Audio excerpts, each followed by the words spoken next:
Hello दोस्तों, आपका स्वागत है मेरे खूबसूरत चैनल एग्जाम बूस्टर प्लेटफॉर्म पर। जैसा कि आप सब लोग जानते हैं कि हम सब लोग हर किसी दिन एक नया सा टॉपिक लाने की कोशिश करते हैं जो कि सभी प्रतियोगी परीक्षाओं के लिए बहुत ही इम्पोर्टेंट है।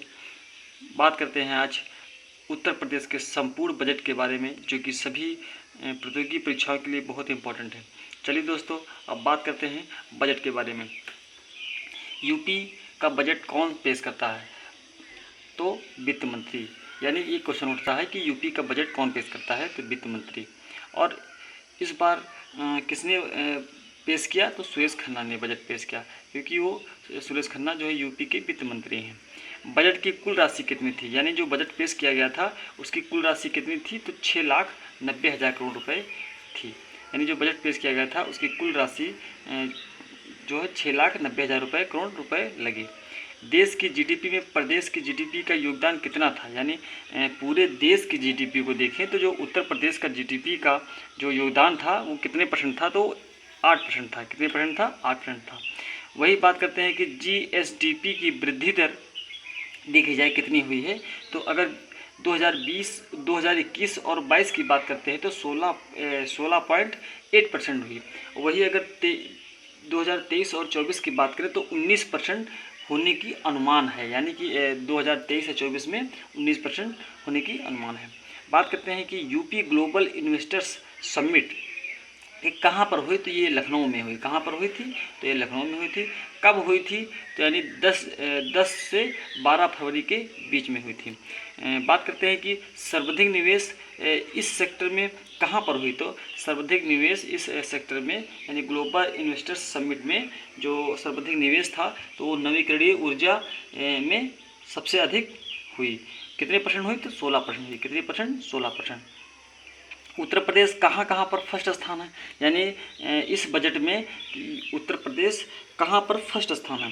तो अगर पहले की बात करते हैं तो पीएम आवास योजना। अब पीएम आवास योजना में फर्स्ट स्थान पे है। अब वो चाहे शहरी ग्राम विकास योजना हो या ग्रामीण विकास हो, आवास विकास हो। वही बात करते हैं कि ग्रामीण स्वच्छ शौचालय निर्माण में, यानी ग्रामीण स्वच्छ शौचालय निर्माण में पहले स्थान पे है। मनरेगा में यानी मानव दिवस सृजन में पहला स्थान है। और गन्ना में भी पहला स्थान है। वही अगर चीन की बात करते हैं तो चीन में भी पहला स्थान है। और वैक्सीनेशन में भी उत्तर प्रदेश का पहला स्थान है। दुग्ध की बात करते हैं, यहाँ पर क्या हुआ कि डेटा चेंज होगा। पहले था कि दुग्ध में यूपी फर्स्ट स्थान पर था, लेकिन अब जो है दुग्ध में ये आपका फर्स्ट स्थान पे आपका राजस्थान होगा और सेकंड स्थान पे आपका यूपी होगा, जो कि चिकित्सा शिक्षण संस्थान में पहले नंबर पर है और उद्योग में भी पहले नंबर पर है। बात करते हैं दोस्तों बेरोजगारी दर के बारे में।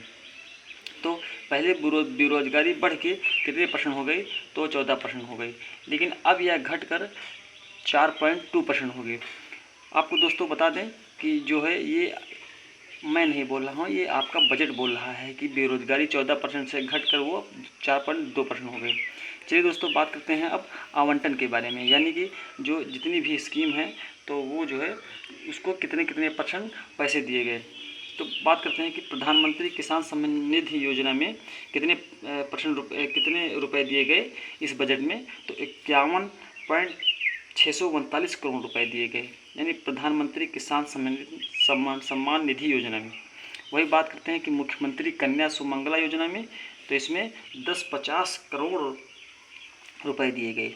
वही बात करते हैं कि स्वामी विवेकानंद युवा सशक्तिकरण योजना में, तो जिसमें कि आपको टैबलेट और स्मार्टफोन देना था, तो उसमें इन्होंने 36 करोड़ रुपए दिए। कितने रुपए दिए? 36 करोड़ रुपए। इनक्यूबेटर्स और स्टार्टअप के लिए जो सीड फंड होता है वो कितने रुपए उसमें दिए गए? तो उसमें 100 करोड़ रुपए दिए गए। कितने रुपए दिए गए? तो 100 करोड़ रुपए दिए गए। वही एग्रीकल्चर सेक्टर में देखा जाए तो एग्रीकल्चर एक्सीलेंट फंड में 20 करोड़ रुपए दिए गए। कितने दिए गए? 20 करोड़ रुपए दिए गए। मुख्यमंत्री जन आरोग्य योजना, जो कि इसमें 100 करोड़ रुपए दिए गए। दोस्तों आपको बता दें कि इसमें उन्हीं स्कीमों को रखा गया है जो कि सभी प्रतियोगी परीक्षाओं के लिए बहुत ही इंपॉर्टेंट है, ना कि फर्जी कोई स्कीम रखी गई है कि इसमें ये है, बल्कि वो उन्हीं को छांट के रखा गया है कि जो कि सभी प्रतियोगी परीक्षा में पूछे जाते हैं। बात करते हैं झांसी लिंक एक्सप्रेस वे और Chitrakoot link express express way, उसमें कितना दिया गया, तो 235 करोड़ रुपए दिए गए। किसमें, झांसी लिंक एक्सप्रेस में और चित्रकूट लिंक एक्सप्रेस में कितने रुपए दिए गए, 235 करोड़ रुपए दिए गए। वही बात करते हैं कि बुंदेलखंड एक्सप्रेस वे में और डिफेंस में कितने रुपए दिए गए, तो 555 करोड़ रुपए दिए गए। कितने, 555 करोड़ रुपए में दिए गए। राष्ट्रीय ग्रामीण स्वास्थ्य मिशन के लिए कितने दिए गए, तो 12.631 करोड़ रुपए। कितने, 12.631 करोड़ रुपए। दोस्तों आपको बता दें कि ये डाटा आप सभी को बहुत ही कंठस्थ होना चाहिए, क्योंकि ये बहुत ही प्रतियोगी परीक्षाओं के लिए इम्पोर्टेंट है। बात करते हैं जैसे कि ऑपरेशन कायाकल्प। तो ऑपरेशन कायाकल्प किससे संबंधित है, तो यह माध्यमिक शिक्षा से यानी के लिए है। तो इसमें कितने रुपए दिए गए, 1000 करोड़ रुपए। यानी जो ऑपरेशन कायाकल्प है इसमें क्या है कि सभी को स्कूल को सुधारने के लिए किया गया है, तो इसमें आपको 1000 करोड़ रुपए दिए गए। कौशल विकास मिशन के लिए कितने पैसे, तो 150 करोड़ रुपए दिए गए, यानी 150 करोड़ रुपए दिए गए।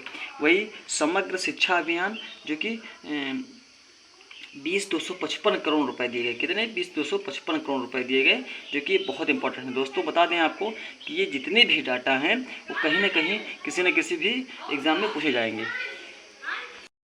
दोस्तों अब बात करते हैं कि स्टार्टअप रैंकिंग के बारे में अगर बात करते हैं तो उसमें क्या है, यूपी जो है एस्पायरिंग लीडर में उसमें फर्स्ट स्थान पे है। कहाँ पे, स्टार्टअप रैंकिंग में एस्पायरिंग लीडर जो है उसमें जो है यूपी फर्स्ट स्थान पे है। उत्तर प्रदेश कौशल विकास नीति लागू करने वाला जो पहला राज्य है तो का यूपी है। यानी जो उत्तर प्रदेश विकास कौशल नीति है तो उसमें जो वो लागू करने वाला पहला राज्य कौन है, तो यूपी है। महिला पीएससी बटालियन में ये 3 शहर को रखा गया है, जैसे कि आपका ये बदायूं है, तो बदायूं में अवंती बाई वहाँ पे हैं, लखनऊ में उदाबाई हैं और गोरखपुर में झलकारी बाई हैं। ये जो है 3 शहर हैं और उसमें ये तीनों पोस्ट हैं। राजकोषीय घाटा की बात करते हैं तो इसमें जीएसडीपी की बात करते हैं तो 3.48% है। कितने हैं, 3.48%। लेकिन अगर वही रुपए की बात करते हैं, अगर रुपए में बात करते हैं तो 84,883 करोड़ रुपए हैं। कितने हैं, 84,883 करोड़ रुपए हैं। वही बात करते हैं कि काशी हिंदू विश्वविद्यालय में जो है वैद्य विज्ञान केंद्र सब्जेक्ट रखा गया है। यानी जो काशी विश्वविद्यालय है उसमें क्या रखा गया है, तो वैदिक विज्ञान केंद्र खोला गया है काशी विश्वविद्यालय में। वनावरण की बात करते हैं तो वनावरण वर्तमान में 9.23% है। लेकिन जब जो टारगेट है यानी 2030 का जो टारगेट बनाया गया है कि 2030 तक जो टारगेट है वो कितना हो जाएगा, तो 15% हो जाएगा। वनावरण अगर बात करते हैं तो वर्तमान में 9.23 है, लेकिन टारगेट जो है 2023 तक वो कितना है, 15%। नाइट सफारी पार्क ये कहाँ पर है, कुकरैल। कुकरैल कहाँ पड़ता है आपका, लखनऊ में। और ये किस मॉडल पे किया गया है, तो सिंगापुर मॉडल पे। किस पर, सिंगापुर मॉडल पे। प्रोजेक्ट अलंकार, इसमें क्या होता है कि माध्यमिक विद्यालय, इसमें जो माध्यमिक विद्यालय होते हैं उसके लिए जो है ये प्रोजेक्ट अलंकार लाया गया है। और ये कहाँ पर स्टार्ट किया गया है, सबसे पहले तो वाराणसी में स्टार्ट किया गया है। कहाँ पर, वाराणसी में स्टार्ट किया गया है। अगर वही सौर ऊर्जा नीति के बारे में करते हैं तो 2022 की अगर बात करते हैं, 2022 में ये उन्होंने टारगेट रखा है, 2022 का सौर ऊर्जा नीति है और उसको टारगेट रखा गया है कि 5 वर्ष में, यानी 5 वर्ष में 22,000 मेगावाट विद्युत उत्पादन होगा। ठीक है। मुख्यमंत्री सूक्ष्म उद्यमी अगर बात करते हैं, मुख्यमंत्री सूक्ष्म उद्यमी की बात करते हैं तो इसमें क्या होता है कि सुरक्षा बीमा योजना, यानी आपको सुरक्षा बीमा योजना होगा। वो कितने रुपए मिलेंगे, अगर कोई दुर्घटना होती है तो 15 लाख रुपए मिलेंगे। चलिए दोस्तों बात करते हैं कुछ G20 के बारे में। जो यूपी में हुआ था G20 में कुल कितना जो है मीटिंग रखी जाएंगी, तो 11 मीटिंग रखी जाएंगी। किस किस शहर में रखा जाएगा, तो वाराणसी में रखा जाएगा और ग्रेटर नोएडा में और लखनऊ में और आगरा में। सबसे ज़्यादा कहाँ पे होगा, तो आपका वाराणसी में होगा। 6 मीटिंग रखी जाएंगी। कहाँ पे, वाराणसी में। और सबसे और 3 जो है ये आपका आगरा में रखा जाएगा। बाकी 1 मीटिंग आपकी लखनऊ में और 1 ग्रेटर नोएडा में रखा जाएगा। चलिए बात करते हैं कुछ फैक्ट के बारे में, जैसे कि स्वदेश दर्शन 2.0, तो इसमें कहाँ पर किया गया है, तो ये जो है झांसी में, चित्रकूट में और प्रयागराज में। बात करते हैं कुछ रिसर्च के बारे में, जैसे कि नेशनल शुगर रिसर्च इंस्टीट्यूट और दलहन यानी पल्स रिसर्च इंस्टीट्यूट और वन अनुसंधान, ये ये तीनों जो है कहाँ पर रखा गया, तो कानपुर में रखा गया।